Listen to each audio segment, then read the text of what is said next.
나는 오직 주의 사랑을 의지하여 싸우니 나의 마음은 주의 구원을 기뻐하리이다. 내가 여호와를 찬송하리니 이는 주께서 내게 은덕을 베푸심이로다. 아멘. 자비로우신 하나님, 은혜를 감사합니다. 저희를 부르셔서 하나님의 자녀 삼아주시고 오늘 거룩한 주의 전에 올라와 예배케 하심을 감사합니다. 이 시간 주의 성령께서 함께 하옵소서. 우리의 마음과 우리의 성성과 우리의 몸을 받아주시고 하나님께 온전한 영광을 돌리는 예배가 될 수 있도록 인도하여 주시옵소서. 예수님의 이름으로 기도하옵나이다. 아멘.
아멘. 감사합니다. 이제 기도하겠습니다. 하나님 아버지, 은혜를 감사합니다. 저희를 사랑하셔서 오늘 거룩한 주일 불러주셨는데 믿음으로 하나님 앞에 예배합니다. 우리의 마음을 받아주옵소서. 우리의 정성을 받아주시옵소서. 하나님만 생각하고 하나님만 바라보고 하나님께만 경배하는 믿음의 사람이 되게 하시옵소서. 세상이 참으로 분주합니다. 하나님, 그 분주함 속에서 우리가 믿음을 잃지 않도록 인도하시고 하나님을 향한 더 뜨거운 마음과 갈급한 마음으로 하나님께 나와 예배하는 믿음의 사람이 되게 하시고 주님을 찬양할 때 기쁨이 되게 하시고 기도할 때 우리의 마음이 안심이 되게 하시고 주의 말씀을 들을 때에 우리 영이 배불러서 부족함이 없는 믿음의 사람이 될 수 있도록 하나님 축복하여 주시옵소서.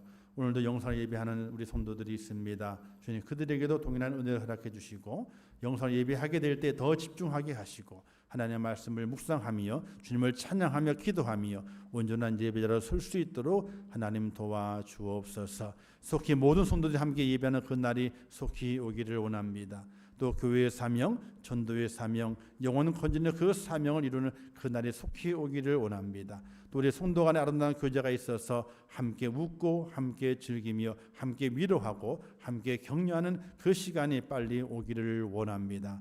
하나님 아버지 도와주시어서 주의 사랑으로 모든 사태가 다 진정되게 하시고 속히 그 즐거움이 그 날이 올 수 있도록 축복하여 주시옵소서. 아버지 이제 주의 말씀을 듣겠습니다. 주의 성령께서 말씀해 주시고 이 말씀 우리의 마음판에 잘 새기는 복된 성도 되게 하옵소서. 예수님의 이름으로 기도하옵나이다.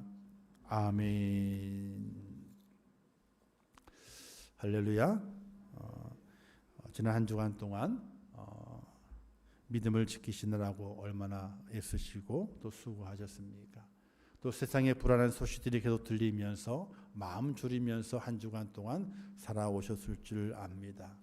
그러나 여기까지 인도하신 분도 하나님이시고 앞으로도 우리의 발걸음을 인도해 주실 분이 하나님이심을 기억하시면서 안심하시고 하나님께 맡기고 믿음으로 걸어가는 그런 축복자 꼭 될 수 있기를 주님의 이름으로 축원합니다.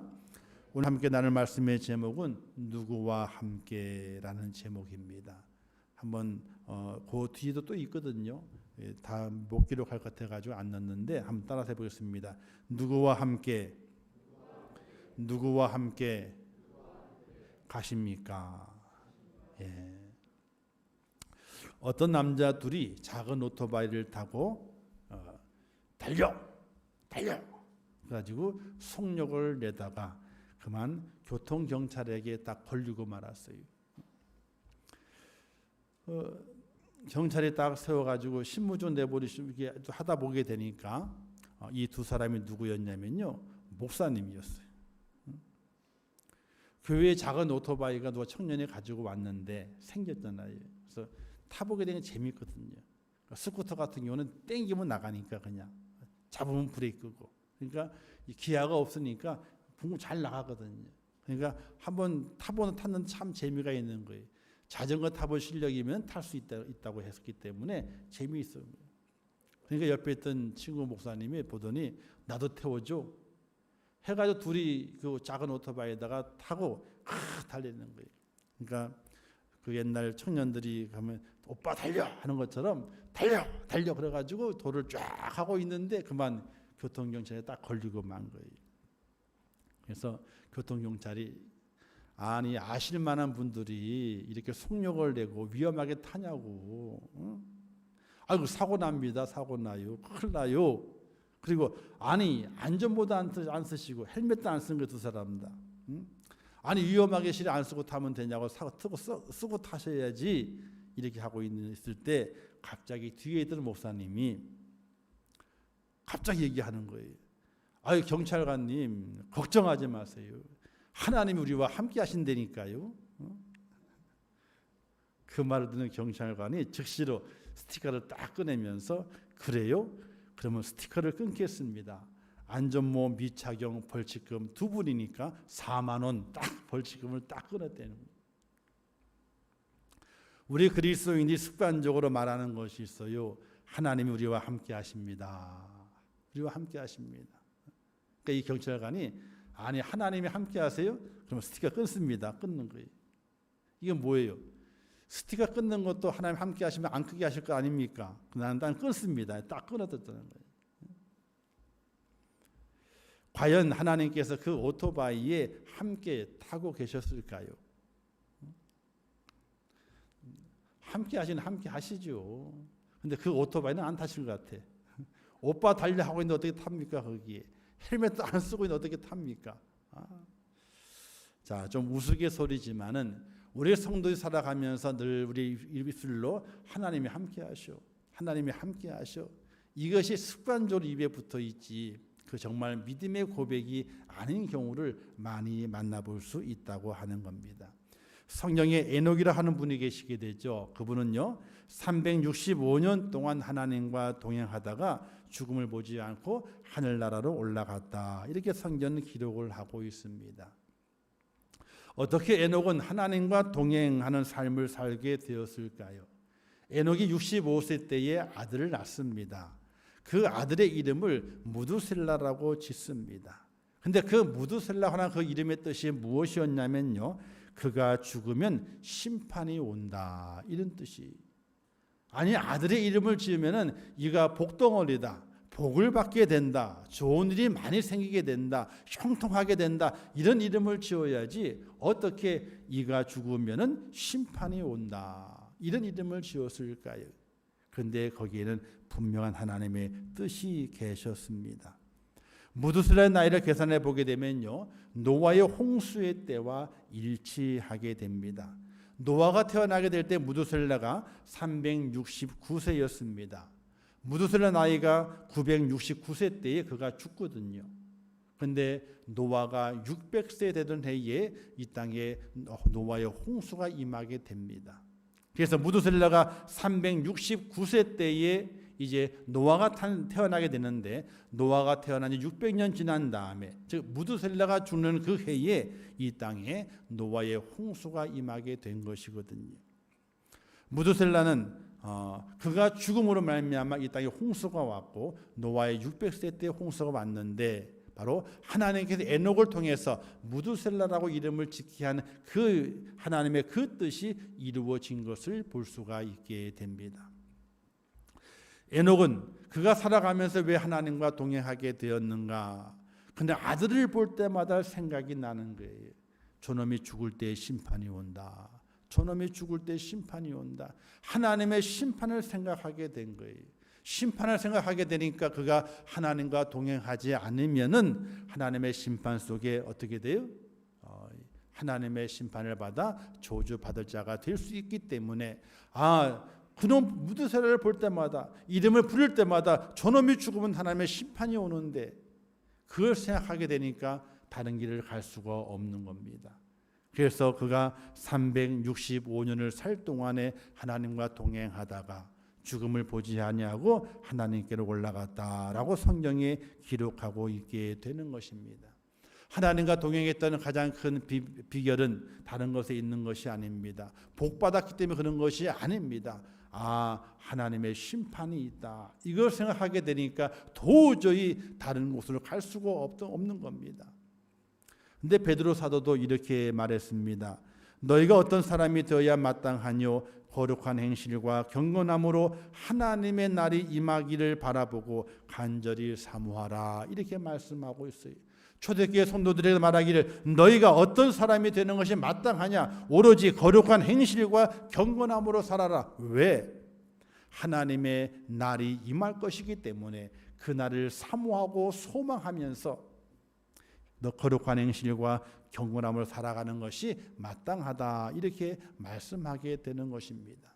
사랑하는 성도 여러분, 오늘 우리 모든 저와 여러분 모두의 삶 속에서도 거룩한 행실과 경건함을 가지고 하나님의 이 땅에 하나님 나라가 임하는 그 날을 기대하고 소망하면서 믿음으로 살아가는 그런 축복자가 꼭 될 수 있기를 주님의 이름으로 축원합니다. 오늘 말씀은 제자들이 주님과 함께 갈릴리 바다를 가로질러서 건너가게 되었습니다. 주님이 그렇게 하자고 말씀하셨죠. 호수 건너편으로 건너가자, 이렇게 말씀하십니다. 그런데 호수를 건너가다가 광풍을 만나서 배에 물이 들어오기 시작합니다. 배에 물이 가득 차게 되어 제자들이 위태하게 되었습니다. 그러자 제자들이 주님을 깨우게 되죠. 우리가 죽게 되었나이다. 위기를 만나서 혼이 빠져있는 제자들을 만나게 됩니다. 이 혼이 빠져있는 제자들을 바라보면서 그 모습에서 누구를 발견할 수 있게 되느냐? 오늘 우리가 이 땅에 살아가면서 고난을 만나고 환난을 만났을 때의 내 모습이 오늘 제자들의 모습이 아닌가 돌이켜볼 수 있게 됩니다. 인생을 살아가게 될 때에 정말 혼이 빠질 위기를 만날 때가 있습니다. 이 위기를 이겨낼 비결이 무엇이겠는가? 우리는 깊이 있게 생각을 해봐야 되죠. 우리 속담에 이런 말이 있습니다. 호랑이에 물려가도 정신만 차리면 산다 하는 말이 있습니다. 과연 그럴까요? 호랑이에 물려갔는데 정신만 차리면 살아나올 수 있을까요? 그럴 일이 없어요. 호랑이 굴 속에 들어가기 전에 벌써 죽었어. 우리는 정신을 차리기 전에 죽었어. 정신을 차릴 겨를이 없어요. 호랑이에 물려가면 죽는 거예요. 우리나라에 커피 왕이 있었습니다. 그의 이름은요 강훈입니다. 그로 인해서 우리나라에 식사 후에 아메리카노 한 잔이라는 말이 일상이 되었다고 해도 과언이 아닙니다. 그는 퇴직금을 1,500만 원을 받았어요. 신세계를 다니다가 스타벅스와 런칭하는 그 계약 문제 때문에 받아가 보게 되니까 커피를 하게 되면 돈 벌겠다 생각이 들었어요. 그래서 회사를 퇴직을 하고 퇴직은 1,500만 원을 받아가지고 강남역 지하에 한 작은 공간을 얻어 카페를 만들었습니다. 그 이름이 할리스입니다. 할리스 카페를 만들었어요. 근데 성공을 했어요. 커피를 그렇게 좋아하지 않던 사람들이 어떤 커피를 좋아했어요? 다방 커피. 그죠? 2대2대2. 둘 뭔지 아시죠? 다방 가게 되면 타주거든요. 그러면 어떻게 드릴까요? 둘 이렇게 그런 적이 있었어요. 지금은 뭐 그런 데 없지만은 둘이요. 어떤 분은 둘 셋이 뭐예요? 설탕이 3스푼 들어가는. 그러면 달달한 커피가 되거든요. 그런 때였는데 아메리카노 직접 내려가지고 커피 원두를 가지고 아메리카노를 만드는 거예요. 근데 그게 대박을 치죠. 어떻게 알았어요? 급속하게 성장하게 됩니다. 몇 년 안 돼서 이 지점이 500개가 생기게 돼요. 근데 그런 과정 가운데서 카페 베네라고 하는 그런 이 업체와 또 조인이 돼가지고 더 맛있는 커피를 만드는 게 됐던 겁니다. 가맹점이 500개가 단숨에 넘어가게 돼요. 그리고 2010년도에 주스 시장에 뛰어들게 되죠. 망고 식스라고 하는 주스를 개발해가지고 이제 그걸 매장을 내게 됩니다. 그의 꿈이 있었습니다. 이 망고 식스를 가지고 세계 3천 점포를 만들게 되고 국내에는 300점포를 만들리라 이런 꿈을 가지고 출발했습니다. 잘 됐어요. 커피도 성공하죠. 망고 식스도 성공을 하게 돼요. 그래서 2년 만에 가맹점이 망고 식스만 130개가 넘게 되는 가맹점을 가지게 됐어요. 연 매출이 1,000억이 올라가요. 국산 커피 프랜차이즈로 신화를 세웠다고 그 당시에 많은 사람들이 칭찬하고 언론에 대서특필이 됐던 겁니다. 그런데 거기까지였어요. 2013년도에 들어와서 매출이 급격하게 떨어지게 됩니다. 커피는 그런 대로 되는데 망고 식스가 망하기 시작하게 되는 거예요. 2015년도에 매출이 190으로 떨어지게 되고 2016년도에는 100억으로 매출이 곤두박질 치면서 매달 적자를 보게 되는 거예요. 고군분투하다가 결국 강훈 대표는 2017년도에 기업 법정 관리를 신청하게 됩니다. 그런데 안타깝게도 회생 절차 신문 기일인 2017년도 7월 25일에 그때 신문 절차를 해야 되거든요. 그걸 통과해야만이 법정 관리에 들어가 가지고 혜택을 받아 가지고 회생 절차가 생겨나게 되는 겁니다. 그런데 그 회생 절차 신문 기일에 법정에 가야 되는데 가지 않고 집에 있게 돼요. 스스로 숨을 거둡니다. 국산 커피 브랜드 할리스 그리고 망고 식스 또 그 외 몇 개의 프랜차이즈를 만들어서 정말 성공의 신화를 꿈꾸었고 성공의 신화를 이루어갔다는 그에게 강풍이 불어닥치게 된 겁니다. 많은 평론가들이 이렇게 얘기를 하게 됩니다. 만약 강훈이 그냥 할리스만 가지고 갔더라면은 정말 성공 신화로 계속 이루어져 갔을 것이라고 얘기를 하게 됩니다. 그들이 평하게 될 때에 망고 식스가 무리였다라고 합니다.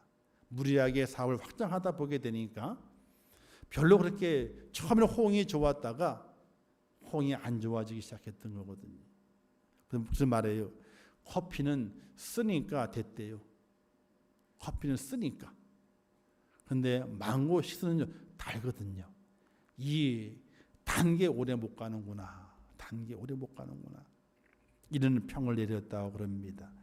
어쨌든 그에게 광풍이 불어오게 되었죠. 망고 식스라고 하는 그 프랜차이즈를 만들었지만 그게 처음에 성공하는 것 같지만은 그만 내리막길을 걸어서 그의 모든 사업이 접게 되고 그의 생명도 스스로 끊게 되는 그런 위기를 자초하게 되었다라고 말하게 됩니다. 이처럼 우리 인생에 광풍이 불어요. 그러면 말합니다. 이런 일만 없었다면 행복할 것 같았었는데 라는 후회를 한다는 것입니다. 만약 강훈 씨에게도 망고 식스가 아닌 그냥 할리스만 가져갔다면요. 정말 성공 신화를 이루어내고 한국 커피 브랜드의 1호라고 하는 그 명예를 가지고 지금까지 크게 사업을 했을 것입니다. 그러나 그에게 망고 식스는 없었으면 좋았을 것 같은 그 브랜드였던 겁니다. 우리는 살아가면서 이런 일이 없으면 좋을 것 같은데 하는 일이 많이 있습니다. 질병의 문제가 그렇죠. 물질의 문제가 그렇죠. 또 사업의 실패의 문제가 그렇습니다. 내 힘으로 어찌할 수 없는 일들이 내게 생기게 됨을 통하여 내 인생의 삶을 송두리째 흔들면서 빼앗아가는 그런 경우를 만날 때가 있다는 것입니다. 근데 특별히 믿음을 가진 사람에게 있어서는 더 큰 좌절은 하나님에 관한 것입니다. 하나님이 늘 도와주신다고 믿고 있었습니다. 하나님 믿으면 복을 받는다고 믿고 있었습니다. 믿는 사람이 배신당하면 더 괴로운 것처럼 믿고 있던 하나님이 나를 안 도와주신다고 생각할 때에 그 속상함과 그 낙심은 원망으로 바뀌게 되거든요. 오늘 본문을 봐도 그렇습니다. 배를 타고 건너편으로 가자고 하신 분은 주님이십니다. 모든 여행은요, 가자고 한 사람이 다 준비해 놓는 거거든요. 누가 여행 가자, 어디 갑시다 그러면 어떻게 돼요? 따라가는 사람은 그냥 가면 되는 거예요. 가자고 한 사람이 다 준비해 놓고 있어야 되는 거거든요. 우리가 여행을 가보시면 알겠지만은 우리가 여행 가게 될 때에 어느 나라 갈런지, 어디 도시에 갈런지, 어디에 잘런지, 어디 뭘 먹을런지 우리가 준비하나요? 계획을 세우나요? 아니요. 우리는 그 계획을 안 세워요. 우리는 뭐만 주면 돼요? 여행사에다가 돈만 주면 돼. 돈만 주면 알아서 다 해주는 거예요. 다 해주는 거예요. 아마 제자들도 그럴 생각이었을 것입니다. 주님이 가자고 했으니 제자들은 배만 타고 있으면 될 줄 알았습니다. 순조롭게 건너편으로 갈 줄 알았습니다. 왜? 예수님의 능력을 봤기 때문에 전혀 아무 의심도 하지 않았던 것이거든요. 근데 순조롭게 가던 그 뱃길에 갑자기 광풍이 불어가지고 파도가 칩니다. 배가 흔들립니다. 그 정도는 견딜 수 있었겠는데 배에 물이 차오르기 시작하면서 위태하게 되었다라고 성경은 말하고 있습니다. 잘못하면 배가 침몰할 수 있습니다. 잘못하면 죽을 수 있습니다. 이때 제자들이 예수님이 달려갑니다. 주여 주여 우리가 죽게 되었나이다 이렇게 말하죠. 근데 제자들의 그 말이 공손하게 주님을 깨우면서 말했던 말일까 생각해 보게 되면요, 공손은 없는 거예요. 죽게 생겼는데 어디 공손을 따집니까? 예의를 따집니까? 따질 수가 없는 거죠.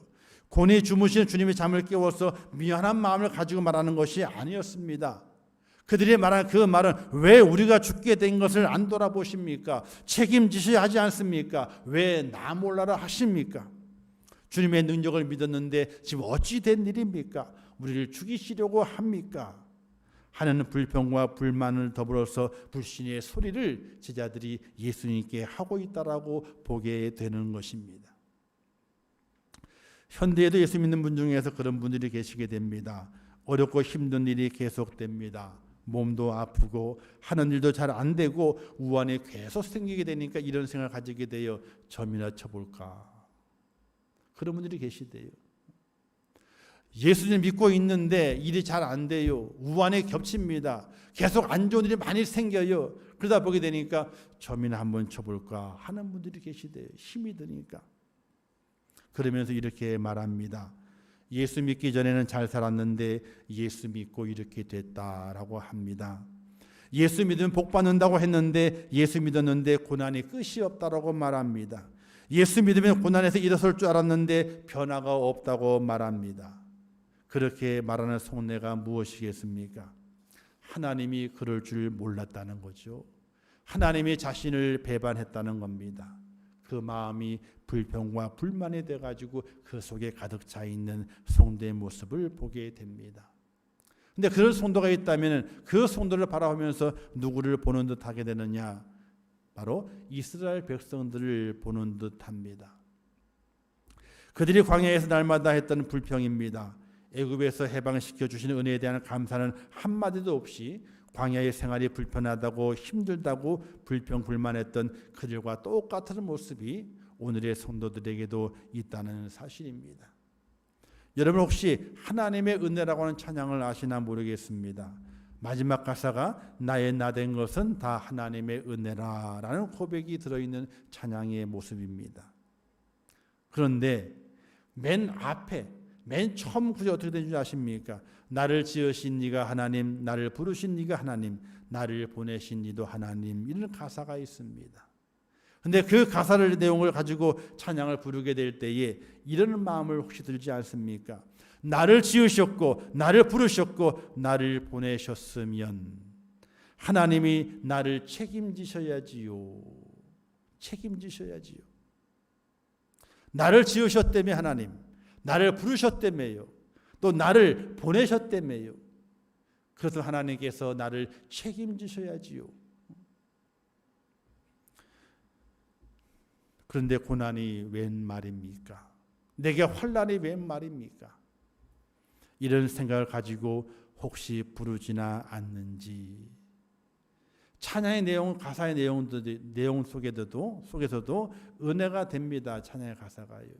근데 우리의 고난이 왔을 때에는 그렇게 생각할 수 있다는 겁니다. 나를 지으셨다며요. 나를 부르셨다며요. 또 나를 이 땅에 보내셨다며요. 그분이 당신이라며. 근데 왜 내 삶 속에 고난이 그치지 않고 환난이 그치지 않습니까? 당신이 책임지셔야 되는데. 오늘 본문의 제자들의 모습이 우려스럽게도 그런 모습을 간직하고 있는 겁니다.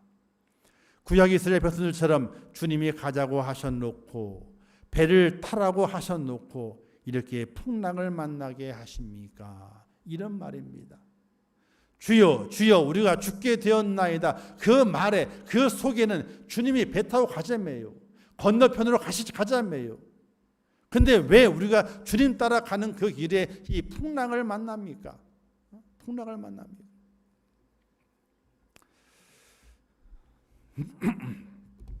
부끄럽게도 저도 그런 일이 있었거든요. 저라고 그런 일이 없겠습니까? 오래전에 하나님께 다 맡기기보다는 내가 뭘 해보겠다고 하는 어떤 인간적인 욕심과 힘을 가지고 뭔가 해보겠다고 하는 그런 시절이 제게도 있었습니다. 첫 마디가 뭔지 아세요? 하나님 왜 날 고치셨어요? 왜 날 살게 하시는데 죽게 내버려 두시지? 그거였어요.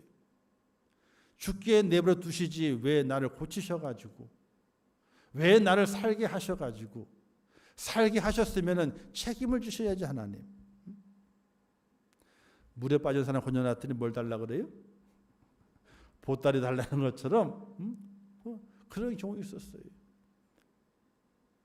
목사가 되었지만은 앞이 안 보이는 거예요.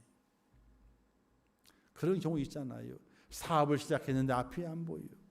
사업 시작하는 것이 하나님의 응답인 것 같았어요. 그렇죠? 그런데 앞이 안 보이는 갑자기 그런 때가 있거든요. 하나님께서 목사를 만드셨어요.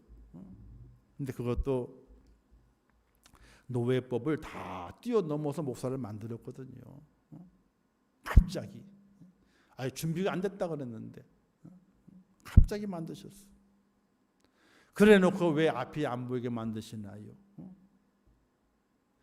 살려놓고 목사밖에 해놓고 왜 앞이 안 보이게 만드십니까 하나님? 책임지셔야죠. 그런 때가 있었어요. 사람은 누구나 그렇게 불평과 불만을 간직할 때 있습니다. 그런데 그 불평과 불만이 불신으로 가서는 안 되는 거거든요. 불신으로 가서는. 제자들이 불평 불만하지요. 주여 주여 죽게 되었나이다. 이때 주님께서 제자들의 불평 섞인 말에 한마디도 하지 않고 풍랑을 꾸짖습니다. 잔잔하라. 이 한마디의 풍랑이 잔잔해지게 됩니다. 우리 어린이 찬송 이런 찬송 있잖아요. 예수님이 말씀하시니 거친 파도가 잔잔해졌네. 예수님이 말씀하시니 거친 파도가 잔잔해졌네. 예수님 예수님 나에게도 말씀하셔서 새롭게 변화시켜 주소서 하는 찬양이 있어요. 말씀하시게 되니까 그 거친 파도 잔잔해지는 거예요.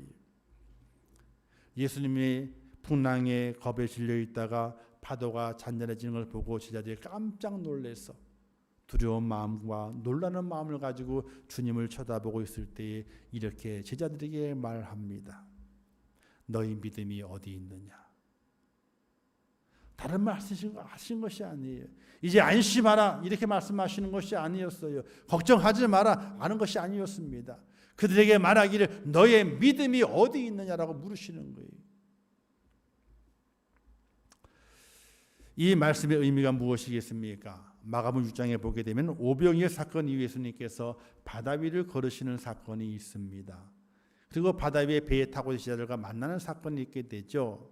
자, 그 만나는 가운데서 제자들이 두려워하고 많이 놀라게 됩니다. 이때 성경은 제자들에게 주님이 이렇게 말씀하셨다고 기록하고 있습니다. 저희가 그 떡 떼시던 일을 깨닫지 못하고 도리어 그 마음이 둔하여졌다 이렇게 말하고 있어요. 그들의 마음이 둔해졌다는 겁니다. 이 둔한 걸 뭘 말하게 되느냐? 믿음이 없다는 겁니다. 예수님께서는 제자들의 그 마음, 둔하여진 그 마음을 책망하고 있다는 것입니다. 배에 타시기 예수님께서는 죽은 자도 살리셨습니다. 귀신도 내어 쫓으셨습니다. 병든 자도 고치셨습니다. 그런데 제자들의 마음이 둔해져서 다 잊어버렸습니다. 지금 자신과 함께하고 있는, 함께 배에 타고 있는 그분이 누구인가를 잊어버렸습니다. 능력의 예수님, 하나님이신 것을 잊어버렸습니다. 마음이 둔해져서 두려워서 불평과 불만을 가지고 주여 주여 우리가 죽게 되었는데 왜 자고만 있습니까? 라고 주님을 흔들어 깨웠다는 사실이. 제자들의 치명적인 실수는요, 풍랑에 겁을 먹은 것이 아닙니다. 풍랑이 치고 배에 물이 들어오게 되면 겁을 먹는 것은 당연합니다. 그러나 능력의 예수님께서 함께함에도 불구하고 두려워했다는 거죠. 그 주님을 확실히 믿는 믿음이 없이 불신으로 그 마음이 점령당해 버린 것을 예수님께서는 책망하시게 됐던 것입니다. 풍랑 치면 무서워요. 얼마나 무서운지 몰라요. 여러분 혹시 오리배 타보셨어요? 오리배? 유원지 같은 오리배 있잖아요. 옛날에 수원에 저기 원천 유원지 가면 오리배 타고 그랬잖아요. 그렇죠? 근데 오리배를 타고 가는데 초보자가 탔어. 근데 잘 타는 사람이 오리배를 타고 샥 지나가요. 그럼 어떻게 돼요? 물결 때문에 오리배가 출렁출렁 그래요. 그러면 매 하고 놀래잖아요. 아니 오리배 타고 있는데 작은 물결에 놀래가지고 매 그러잖아요. 풍랑이 무서운 거예요. 바다 풍랑은 더 무서워요. 풍랑일 때의 방파제를 보신 적 있으시죠? 뉴스에 쫙 산더미 같은 물이 넘어오잖아요. 그 파도를 잘못 맞으면요, 큰 배도 휙 넘어간답니다. 그냥요. 그렇게 무서운 거예요. 근데 주님께서는 제자들이 그 풍랑에 무서워하는 것 때문에 질책한 것이 아니었어요. 풍랑은 당연히 무섭습니다. 우리를 두렵게 만듭니다. 염려되게 만듭니다. 주님이 보신 것은 제자들의 마음을 본 거예요. 마음이 무뎌져서 예수 그리스도가 누구인지, 하나님의 아들인지 그 믿음이 그들 속에 없는 것을 바라보면서 그들의 불신을 책망하게 된 겁니다. 너희 믿음이 어디 있느냐? 어디 있느냐? 오늘 우리 그리스도인이 이 땅에 살아가게 될 때에 어려움을 만납니다. 어려움이 힘들지 않은 것이 아닙니다. 질병이 오죠? 힘들죠. 물질의 고통이 옵니다. 어찌할 바를 모릅니다. 그것이 무섭지 않고 두렵지 않은 것이 절대로 아닙니다. 그러나 우리가 생각해야 할 것이 있어요. 나는 예수 믿는 사람이요. 예수님께 지금 이 자리에 나와 함께 하시고 있고 내 환경 속에 그분이 함께 하고 있다는 그 사실을 잊어버리지 않고 그 예수님의 능력의 예수님이시고 내 모든 환경을 변화시킬 분이시고 내게 복을 주실 분이시고 내 고난과 역경과 환난을 물리쳐 주실 분이라는 사실을 확신을 믿는 그 믿음이 내 속에 있어져야 되는데 그 믿음이 없이 그냥 불안해하고만 있는 겁니다. 염려만 하고 있는 겁니다. 우리 인생에 이런 환경이 올 줄을 주님이 아셨습니다. 그래서 이렇게 말씀하십니다. 세상 끝날까지 너희와 함께 있으리라. 고아와 같이 너희를 버려두지 아니하리라. 이렇게 약속하셨습니다. 이 약속을 믿는 믿음의 사람이 되시기를 주님의 이름으로 축원합니다. 우리의 인생이 그렇습니다. 편한 인생이 없습니다. 당연히 어렵습니다. 그 이유는요, 나그네와 같은 인생이기 때문에 그렇습니다. 우리의 인생 여정은요, 평탄한 길이 아닙니다. 흙길입니다. 흙길이에요. 광야의 인생입니다. 그 길을 걸어가는 당연히 고난이 환난이 어둠입니다.